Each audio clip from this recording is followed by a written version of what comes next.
Welcome back to my new vlog. સ્વાગત છે તમને મારા નવા વ્લોગમાં. કેમ છો મિત્રો? આઈ હોપ કે તમે બધા સારા દેશો. સવારમાં ભાઈ આપણે ગાળ ભરવો છે એટલે જીસીબી આવી ગઈ છે. એટલા બધા ટ્રેક્ટર આવી ગયા છે. આ છે મહિન્દ્રા છે, ભાઈ આ ફાર્માટેક છે, આ પાવરટેક છે અને આ સૌરાજ છે. અહીંયા આપણે ગાળ છે તે ભરવાનો છે, તો ફટાફટ ભરી લેવી. અને પવન બહુ વધારે છે એટલે અવાજ બરોબર ન આવે એટલે હું છે ને તમને આમ દૂરથી જ બધું બતાવીશ, ફેસ ઓછો બતાવીશ બ્લોગમાં, કારણ કે પવન એ બહુ છે અને તડકો પણ બહુ છે. એટલે પવન બહુ વધારે છે એના હિસાબે તડકો નથી લાગતો એટલો બધો. તો આવી ગયું છે, તો સવારમાં આપણે લાગી ગયા છે કામે, કારણ કે આ બધો ગાળ ભરવો છે આપણે. અને આ બધા જ તમે દેખાય છે એ બધા આપણા મિત્રના ટ્રેક્ટર. અત્યારના પોરમાં નવી ભૂંગળી હું લઈને આવ્યો છું, પણ આ ટૂંકી પડી, આમ જો નવી જ છે હાવ, એટલે હાલ છે નહીં. એટલે એક કાંડ થઈ ગયું છે હવારોમાં. હવે આ ટ્રેક્ટરને ખમ્મા દેવું પડશે, કારણ કે ભૂંગળી ટૂંકી છે એટલે એ લેવાઈ જશે. એટલે હવે નવી ચડશે, આ નવી જ છે, પછી આમાં ટ્રોલી ભરાય કે આવતી નહીં ભરાય. એટલે આ ભૂંગળી નાની પડે છે, અહીં પોકતી નથી એવું છે. આની પહેલાંની ભૂંગળી હતી એ તૂટી ગઈ હતી, એટલે આ નવી ચડાવી છે. પહેલાં આ બધું લેવલ કરવું પડશે, કારણ કે ટ્રેક્ટર સારી રીતના જાય, આમાં રોદા ન આવે ને ઢોળાય નહીં. એટલે પહેલાં તો આ લેવલ કરે છે, ત્યાંથી ટ્રેક્ટર સારી રીતના હાલે. એટલે આ બધા પાળા ભાંગી નાખે પછી ભરવાની શરૂઆત કરશે.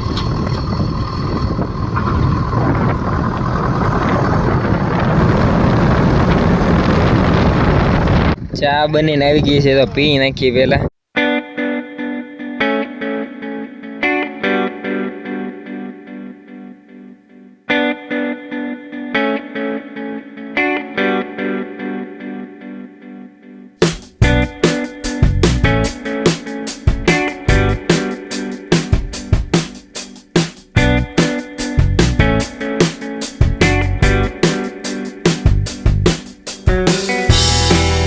આપણો વાર આવી ગયો છે હવે.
જીસીબી હવે ફેરવે છે એટલે વ્લોગ બનાવું છું, કારણ કે હવે ભાઈ વ્લોગ બનાવવાનો ટાઈમ નથી મળતો. એટલે બધા એમ કહે કે અત્યારે ભાઈ ટ્રેક્ટર આંખોમાં ધ્યાન આપો, એટલે કદાચ એકાદું ક્લિપ આવશે, બાકી વધારે નહીં આવે, કારણ કે ટાઈમ ન મળતો. એટલે અત્યારે તો એ લેવલ કરે છે એટલે હું બનાવું છું. બાકી એક ધારું 10 ફેરા મારી દીધા ફટામ ફટ, ખાલી અડધી કલાકમાં ઘડી ઘરમાં પૂરું કરી નાખ્યું.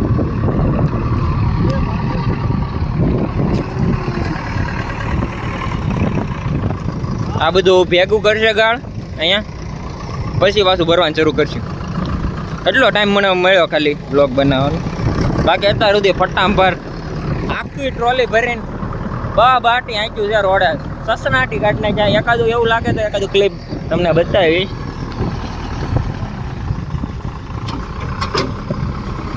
હવે પાછું લગાડવાનો ટાઈમ થઈ ગયો છે, તો ચાલો લગાડી દઈએ અને ફટાફટ ભરીને ખચકાવી.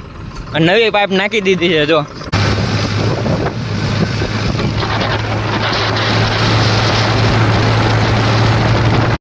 આખા ગવાનો ગાળ લેવાનો છે એટલે બહુ વાર લાગવાની છે. કદાચ આ સવારનું શરૂ કર્યું છે, હવે ઘડીક રહીને હવે રોંડો કરવાનો ટાઈમ થઈ જાય, ત્યાં સુધીમાં કેટલો ગાળ લેવાય કાંઈ નક્કી નહીં. અને આખા કવાનો ગાળ જે અહીંયા છે એક વાર લીધો નથી, એટલે શરૂ કર્યું છે, જોયું છે કેટલો ટાઈમ લાગે છે.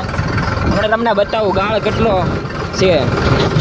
એમાં કેટલાય ફેરા તો 10 થી 15 ફેરા તો મારી દીધા છે. પછી મને યાદ આવ્યું કે તમને ગાળ બતાવવાનો બાકી રહી ગયો, કેટલો ગાળ છે એમ. ચાલો તમને બતાવી દો. હસીનભાઈ આવી ગયા છે ભાઈ. હે જો અહીં જેગું છે. પેલા મને આગેથી એવું લાગ્યું કે હું સારું બોગામાં જઈ ગયું. આમ આગેથી તો એવું જ લાગતું હતું. હું કંઈક પછી મેં જોયું કે આ તો અહીંયા જેગવેલું છે બેસે. મને એમ કે પેલા અહીંથી નાખે છે, આ બોગામ ભરે છે, તો હું કાંક બોગામ થઈ ગયું છે એમ. તડકો બહુ છે કા હવારમાં અશ્વિનભાઈ? પવન હતો પણ અત્યારે તડકો પડવા માંડ્યો. સવારમાં બહુ તડકો હતો અને સાથે સાથે પવન પણ બહુ હતો. અત્યારે તો હવે પવન રહી ગયો છે ને તડકો વધી ગયો. ચાલો તમને ગાળ બતાવી દો. ગાળ કેટલો છે એમ જો, થોડોક બાકી છે, જાજો છે નહીં. અને આ જેગ એટલો ગાળ છે. તો ઉપરથી તમને બતાવું.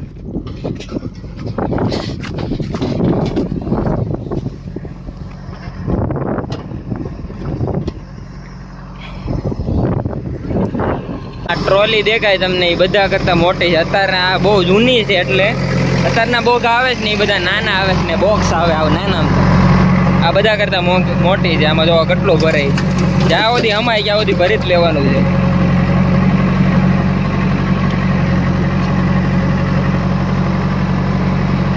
આમાં આગળ ભરો ને તમે એટલે ટ્રેક્ટર ઊંચું થાય, આગળથી ઝાડ થાય.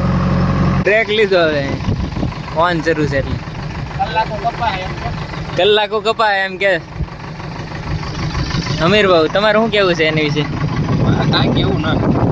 આ તમને એક વસ્તુ બતાવો. આમ જો ગેર તમને એવું લાગે શેનથી બાંધાય છે? નટ હોય કાંક ઓલું હોય, પણ આમ જો લીરાયથી બાંધ્યા છે. તમને બતાવું જો આ ગેર અહીંથી ખેંચાય એ રીતના આની યારે દોરી બાંધીને વાળા બાંધેલા છે. સમજો આવું છે. આને કહેવાય આપણે ગુજરાતી જ કરીએ કે આવું જુગાડ. જો વાળા છે અને લીરા બાંધેલા છે. જો છે ને પણ બાકી કરશન દાદા એવા છે. જો કરશન દાદા અહીંયા પાણી વાળે તમને બતાવું. અહીંયા અત્યારે 3 થી 4 ઉલાળા લે છે. એક આ લીમડેથી અહીંયા પાણી આવે. પછી આથી અહીંયા આમાં કવમ ભેગું કરશે. ત્યાંથી પછી ઓલો કવો તમને દેખાય અહીંયા આ લીમડો, ત્યાં પાણી જાહે. ને આ છે બાજરી. આ એ જગ્યાએ એ બાજરી પાવાની છે. ભેગારે 3 થી 4 મોટર શરૂ છે. કરશન દાદા તો આંટા મારવા આવી જાય. મેં કીધું હું કે આંટો મારવા આવું, સીધા ત્યાંથી અહીંયા આવ્યો. એક સાઈડ બધા ગાળ વેવે છે ટ્રેક્ટરથી ને અત્યારે હું મોટર બંધ કરવા આવ્યો છું. જો અહીંયા શરૂ છે આ જગ્યાએ. તો પેલા મોટર બંધ કરી દઉં. પાણી ત્યાં વારે શરૂ જ રાખવું પડે ભાઈ. તમારે પાણી અત્યારે હાવ છે ને એટલે. અને મલ્ચિંગ કરેલી છે જોવો ખાલી. હમણાં મલ્ચિંગ કરેનું કારણ એક તે કે આ ખડ થાય એટલે જો, એટલે જે આ રોપા હોય, જે અહીં કૂતાડા હોય, એટલે એને સારું પોષણ મળે એટલા માટે આ કાગળ પાથરવામાં આવે છે. તમને ખબર હોય કે ન હોય, આમ તો ખબર જ છે, પણ તોય હું કહું છું. જો તોય કેટલું ખડ થયું છે. સમજો ખડ ખૂટતું જ નથી. ને અત્યારે હું મોટર બંધ કરવા આવ્યો છું. તમને કહો બતાવી દો કેટલું પાણી છે. પાણી જ નથી કવામાં. તો મોટર બંધ કરી દઉં. ક્યાં છે ટાટર? ચડી ગયું છે. જો મોટર બંધ થઈ ગઈ છે. તમને અવાજ આવતો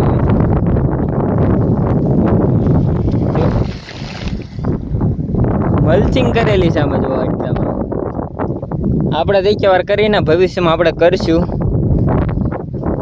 વિચાર છે કરવાનો, કારણ કે આવું કાંઈક નવું કાંઈક કરતા રહેજો તો જ તે તમને કાંઈક શીખવા મળશે અને તો જ તમે આગળ આવશો. એટલે અનુભવ લેવો બહુ જરૂરી છે. ભલે પછી ખોટમાં જાઓ એ કાંઈ એક ખરાબ બાબત નથી, કારણ કે તમને આગળ ભવિષ્યમાં કાંઈક નવું શીખવાડે. અને આ ટ્રીપ તૂટી ગયેલી છે. જો અહીંથી તૂટી ગયું. આનું એક જ કારણ છે, મેં આની પહેલાંને બ્લોગમાં ઘણી વાર કીધેલું છે. હાઈ પ્રેશર થઈ જાય તો અહીંથી તૂટી જાય, અથવા તો વાલ બંધ હોય તો પણ તૂટી જાય, અથવા તો આ ફિલ્ટર જો સંધાઈ જાય ને તો પણ તૂટી જાય.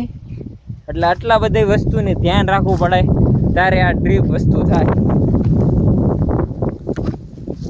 એટલે નુકસાન તો અમારે ખેડૂતને આવતું જ રહે. જેટલું પાકમાંથી મળે એ પૈસા આપણે બીજા પાકમાં નાખવાના, એમાંથી ને વધે એટલે આવી કાંઈક નવી નવી વસ્તુ ખરીદવી. એમાં તૂટ ભાંગ થાય એમાં થોડાક પૈસા નાખીએ. એમને ચક્ર ચાલ્યા જ રાખે. ચા બનાવવાનો પ્રોગ્રામ છે હવે ભાઈ. ચાલો બનાવી. કરશન દાદા ચા બનાવે છે. ચા બનાવવાનો પ્રોગ્રામ છે કે હું બનાવો બનાવો. આ 4 ઈંટ ને મંગાળું કહેવાય અને શા કે છે તપેલીમાં એને અડાળી કહેવાય. બરોબર ને કરશન દાદા? બીજું કઈ કહેવાય ને? તે અને મોરસ થઈ ગઈ છે ભીની. અને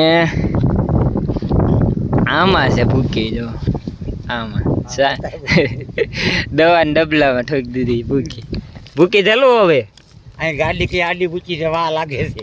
જો અહીંયા આ રીતના આ લુગડું હતું, આ રીતના આમ કર્યું હતું. અહીંયા ચૂલો છે એટલે અહીંયા આમાં આડું મૂકી રાખ્યું હતું. તારે જઈ ગયું ને માવાના કાગળિયા ભાઈ અહીંયા કામમાં આવે. જે ગવામાં સાને તાપ કરો છે આમ જો ગાંડો.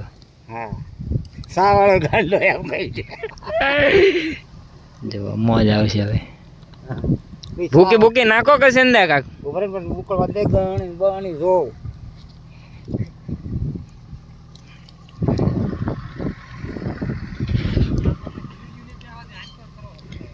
કીડિયું બહુ છે કારણ કે લીમડો છે એટલે આમ જો બેહવા નથી દેતી. નકરી કીડિયું જ છે.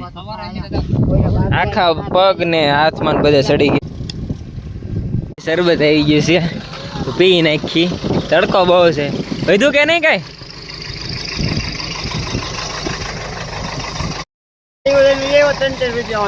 હા 3 ની નહીં 5 ની છે. પણ એમ નહીં 10 રૂપિયા કરી નાખે ને આમાં થોડીક મોરસ વધારે નાખ, પછી વરિયાળી વધારે નાખ. પાણી જેવું છે. 10 રૂપિયા કરી નાખ. આના 5 નહીં 10 કરી નાખ. એ વાંધો નહીં. ઘડી કરીને હવે થમ્સઅપ લેવા જવું છે. આ આખો દી હાલવાનું છે. હજી 12 વાગી ગયા. ઘણો બધો ગાળ ઉપાડી લીધો છે. હવે 3 થી 4 કલાક લાગશે. બહુ વધારે નહીં લાગે. રોંઢાનો ટાઈમ થઈ ગયો એટલે પેલા જમી લઈ બધું પાથરી દીધું. હા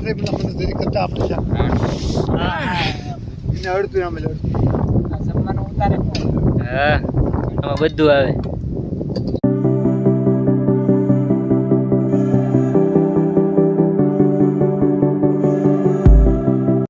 મસ્ત લીમડાની હેઠે હજી જમીન સૂતો છું. શેની હેઠે ભાઈ જમવાની બહુ મજા આવી. અને શાક હતું મસ્ત. રીંગણાનું શાક હતું, રીંગણા બટેટાનું. 2 જાતના સલાડ હતા, ગુંદા હતા અને ગાજર હતા અને છાશ હતી અને મસ્ત મજાના રોટલા હતા. બરફમાં ટાઢી છાશ નાખીને મસ્ત મજાના જમી રહ્યા છે. ને હવે સૂઈ જાવ ઘડી. અને આ હજી ગાળ હજી 3 થી 4 કલાક હાલશે.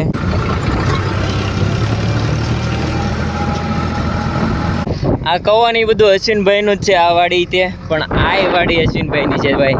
ઘઉંમાં દિવાળી મારી દીધી છે. આમ જો આવા તડકાની બાકસ મારી દીધું છે. અત્યારે હોય છે હે અશ્વિનભાઈ તમને જે ગવાન હે શેના છે? જો અમારે ગામડામાં એવું હોય. આમ ઈટડા મૂકી દેવાના એટલે કોઈ નથી. ટેપટી મારવાનો ટાઈમ ના એવું છે બધું. આમ જો અહીંયા જઈ નાખ્યું છે. આ ઠેઠ સુધી બ્રાન્ડ ન્યૂ ટાયર નખાવે. આમ જો હજી નવા તો કેટલામાં પડ્યા છે વિચાર કરો તમે. 2 કારે જોટો નખાવેલો છે. લેટા છો 5 દી થયા ખાલી આને. આ સાઈડ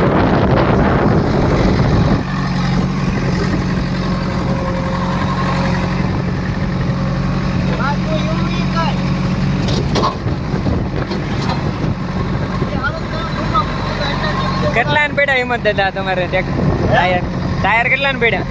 1500 રૂપિયા. એમ નહીં આની કિંમત શું છે એમ કેટલાના પડ્યા એમ?